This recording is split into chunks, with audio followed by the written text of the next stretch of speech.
इस वीडियो में हम इफ़ और एल्स के कुछ और प्रोग्राम्स को देखेंगे। अगर किसी को इफ़ एल्स अभी समझ में नहीं आ रहा है और उसके लिए वो नया है तो इससे जस्ट प्रीवियस वाला वीडियो देख लें। पाइथन प्लेलिस्ट में जो वीडियो है वो इफ़ एल्स के बारे में डिस्कशन उसमें किया गया है। तो इफ़ एल्स के दो प्रोग्राम्स वहाँ करे गए थे और मैं आज आपको इफ़ एल्स से जुड़े हुए दो सिंपल प्रोग्राम्स और आगे दिखा रहा हूँ। मान लेते हैं हमारा ये प्रोग्राम है जिसमें हमें निकालना है roots of a quadratic equation. Actual में हमें सिर्फ ये बताना है कि रूट्स रियल होंगे या इमेजिनरी होंगे। रूट्स कैलकुलेशन अभी नहीं करनी है। तो मान लेते हैं कोई क्वाड्रेटिक इक्वेशन है, एक ax² + bx + c।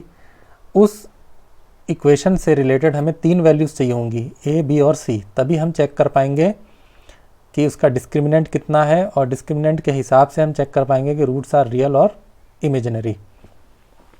तो चलिए एंटर करते हैं तीन वैल्यूज़, a की वैल्यू, b की वैल्यू और c की वैल्यू। a की वैल्यू भी फ्लोट होगी, b की भी फ्लोट, c की भी float. Enter a, enter b, enter c, तीनों वैल्यूज़ को आपने एंटर करा लिया। डिस्क्रिमिनेंट कैसे निकालना है? b² - 4ac।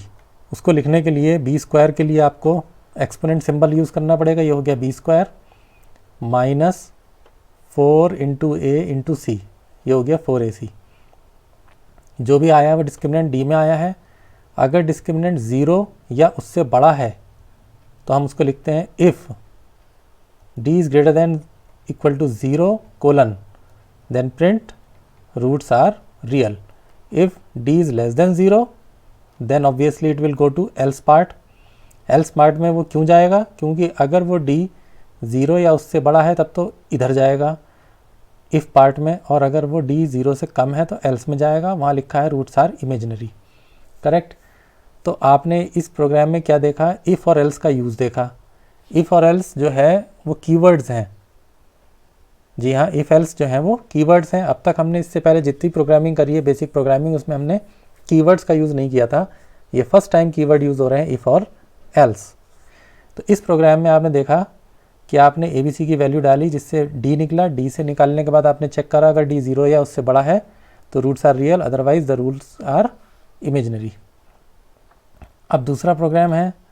इस प्रोग्राम में आपने इफ़ एल्स का फिर से यूज़ करना है और ये चेक करना है कि आपने 3 सब्जेक्ट के मार्क्स डाले हैं उससे उसकी परसेंटेज कितनी निकली है, और अगर परसेंटेज 33 से ज़्यादा है या 33 भी है तो वो पास हो चुका है और उसकी परसेंटेज भी दिखानी है।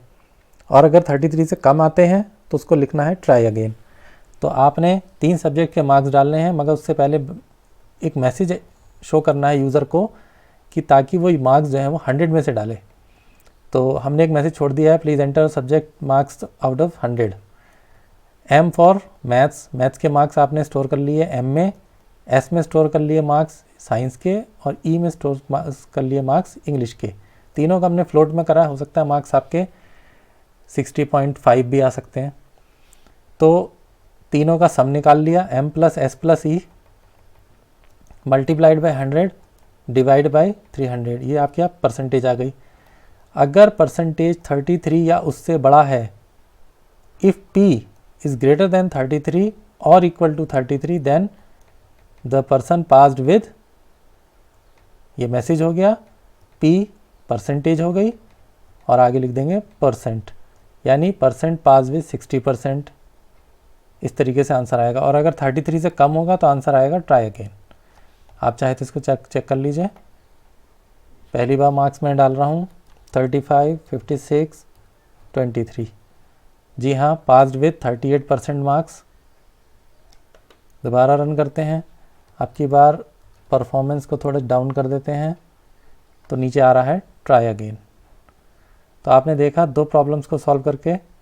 एक प्रॉब्लम थी रूट्स चेक करना कि वही रियल है इमेजिनरी है, दूसरी प्रॉब्लम थी परसेंटेज निकाल के चेक करना कि 33 से ज़्यादा है या नहीं है। इन प्रोग्राम्स को आप अच्छे से समझिए। इन प्रोग्राम्स का यूज़ जो है और किसी दूसरे प्रोग्राम में करिए, जैसे कि कुछ और प्रोग्राम बनाइए जिसमें आप इफ़ एल्स का यूज़ कर सकते हैं। आगे चल के हमारी जो प्रोग्रामिंग होगी वो होगी multiple use of else, if and else, multiple use of ifs and else's. तो थोड़ा सा वो कॉम्प्लिकेटेड होते हैं, मगर जब आपको इफ़ एल्स समझ में आ जाएगा तो आपको वो प्रॉब्लम मुश्किल नहीं लगेगी। इफ़ के आगे आपको कोलन लगाना है, एल्स के आगे भी कोलन लगाना है, इफ़ के आगे वाली कमांड थोड़ी आगे जाके लिखनी है और एल्स वाली कमांड भी आगे लिखनी है। अगर आपने ये कमांड पीछे की तरफ लिख दी तो ये एल्स की कमांड नहीं कहलाएगी, और ये कमांड भी आपने यहाँ लिख दी तो ये कमांड भी इफ़ का पार्ट नहीं रहेगी। इसलिए इन कमांड्स को टैब दबा के आगे लिखना है। मगर आप नोटिस करेंगे जैसे ही आप कोलन लगाते हैं, कोलन लगाने के बाद जब भी आप एंटर करेंगे तो कर्सर अपने आप ही थोड़ा सा आगे की तरफ रहता है। तो इस तरीके से आप इस प्रोग्राम को कंप्लीट कर सकते हैं। मान लेते हैं कि मुझे एल्स से बाहर आना है, एल्स से बाहर आना है तो आप बैक स्पेस दबा दीजिए, आप एल्स के बाहर आ जाएंगे। यहाँ आप लिख दीजिए प्रिंट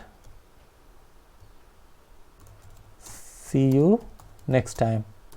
तो ये जो है ना तो इफ़ का पार्ट है ना एल्स का पार्ट है।